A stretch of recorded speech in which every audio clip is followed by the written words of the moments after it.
নমস্কাৰ, মই নাজিম আৰু আপোনালোকে চাই আছে simple online guide YouTube channel. তো আজি ভাবিলোঁ যে অকণমান বস্তু এটা দেখাই দিওঁ। তো RRB এতিয়া বৰ্তমান এপ্লাই চলি আছে, গ্ৰেজুৱেট লেভেলৰ এপ্লাই চলি আছে আৰু হাই ছেকেণ্ডেৰী লেভেলৰ চলি আছে। তো সেইটোৰ ওপৰত মই ভিডিঅ' এটা বনাই দিম বাৰু।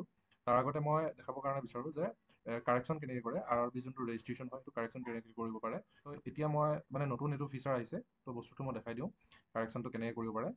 তো আহক ভিডিঅ'টো আৰম্ভ কৰোঁ। তো তাৰ আগতে যদি চেনেলটো নতুনকৈ চাই আছে তেতিয়াহ'লে লাইক ছাবস্ক্ৰাইব কৰিবৰ কাৰণে নাপাহৰিব। ঠিক আছে, তো ভিডিঅ'টো আৰম্ভ কৰোঁ। তো পোনপ্ৰথমে আমি লগ ইন কৰিম। লগ ইন কৰাৰ পিছত এইটো একচুৱেলি মই পুৰণা যোনখিনি কেণ্ডিডেট আছে যোনবিলাকৰ নাম ভুল আছে বা বেংকৰ একাউণ্টটো কিবা খেলি মেলি আছে, তো সেনেকুৱা ধৰণৰ কিবা যদি কাৰেকশ্যন কৰিব লগা থাকে সেইটো কৰাবৰ কাৰণে মই দেখাবৰ কাৰণে চেষ্টা কৰিম। আৰু নতুনকৈ এটা মই ভিডিঅ' দিম, তাত কেনেকৈ ৰেজিষ্ট্ৰেশ্যন কৰে আৰু কেনেকৈ এপ্লাই কৰে মই ষ্টেপ বাই ষ্টেপ দেখাবৰ কাৰণে চেষ্টা কৰিম। আৰু লাইভ ফটো হয়, সেইটো কাৰণে অকণ প্ৰব্লেম হৈ আছে, দেখাব পৰা নাই। তো বাকী ইয়াত আপোনাৰ আমি লগ ইন উইথ RRB একাউণ্টটো মই ইয়াত ক্লিক কৰিম। তলৰ ইয়াত ক্লিক কৰাৰ পিছত এনেকৈ আহি যাব। ইয়াত অহাৰ পিছত মই ইয়াত নাম্বাৰটো অকণমান লুকুৱাই দিছোঁ, কাৰণ এইটো মোৰ নাম্বাৰ হয়। মানে আপোনাৰ ফোন নাম্বাৰটো মাৰি দিব আৰু তলত এইটো পাছৱৰ্ড দিব। ঠিক আছে, তলৰ ঘৰটো পাছৱৰ্ড দিব। তাৰপিছত আই এম নট এ ৰবটটো ক্লিক কৰিব। ক্লিক কৰাৰ পিছত লগ ইনত ক্লিক কৰিব। ঠিক আছে, তো এইটো লগ ইন হৈ গ'ল। লগ ইন হোৱাৰ পিছত এতিয়া আমাৰ এটা ইমেইল, আমি যেতিয়া এপ্লাই কৰিছিলোঁ তাত এটা ইমেইল ID দিয়া গৈছিলে। তো ইমেইল IDত এটা OTP পঠাই পেলাই আমি এইটো লগ ইন কৰিব পাৰিম বা ফোন নম্বৰত পঠাই পেলাই আমি লগ ইন কৰিব পাৰিম। ঠিক আছে, তো মই ফোন নম্বৰত পঠাওঁ, OTPটো মই পঠাই দিছোঁ। আহি গ'ল। আহি যোৱাৰ পিছত আমাৰ এনেকৈ ইণ্টাৰফেচ এটা দেখা পাব। তো ইয়াত আহি পেলাই আমি এতিয়া ওপৰত চাম।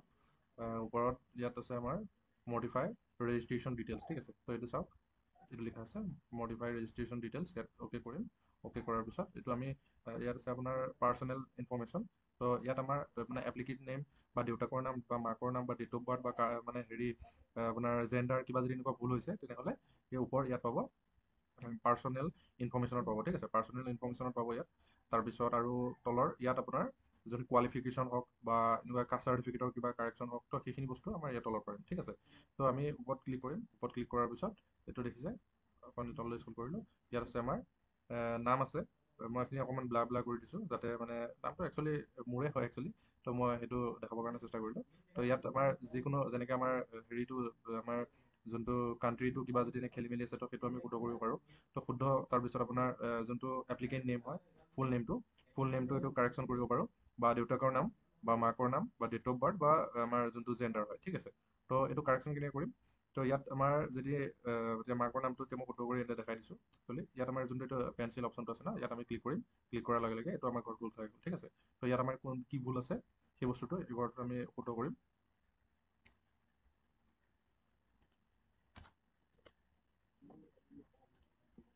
আমি শুদ্ধ কৰিলোঁ। শুদ্ধ কৰাৰ ফলত স্ক্ৰল কৰি পেলাই এইটো চাব ছেভ চেঞ্জেছ বুলি এটা লিখা আহিছে। ঠিক আছেনে, তো এইটো ঘৰত আমি ক্লিক কৰিম। ক্লিক কৰাৰ পিছত ইয়াত আমাৰ ইডিট আছে, দেখিছেনে, ইডিট আছে, প্ৰচিড টু ছেভ আছে। ঠিক আছে, প্ৰচিড টু ছেভ।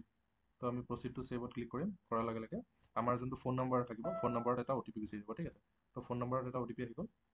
আহি যোৱাৰ লগে লগে আমি ফোন নম্বৰৰ OTPটো ইয়াত দি দিম। মানে একচুৱেলি যোনটো আধাৰ কাৰ্ডৰ লগত লিংক থাকিব ফোন নম্বৰ তাত যাব। তো আমি ইয়াত এইটো ঘৰত ভৰাই দিম। এইটো ভৰাই পেলাই এটা আপডেটত ক্লিক কৰিম। ঠিক আছে, এইটো আপডেটত ক্লিক কৰিলোঁ। ক্লিক কৰাৰ লগে লগে আমাৰ আপডেটটো হৈ গ'ল। এইটো দেখিছে, আপডেট হৈ গ'ল। তো যদি ভিডিঅ'টো ভাল লাগিলে like comment share and subscribe কৰিবৰ কাৰণে নাপাহৰিব। তো আজিৰ কাৰণে বাই বাই, জয় অসম।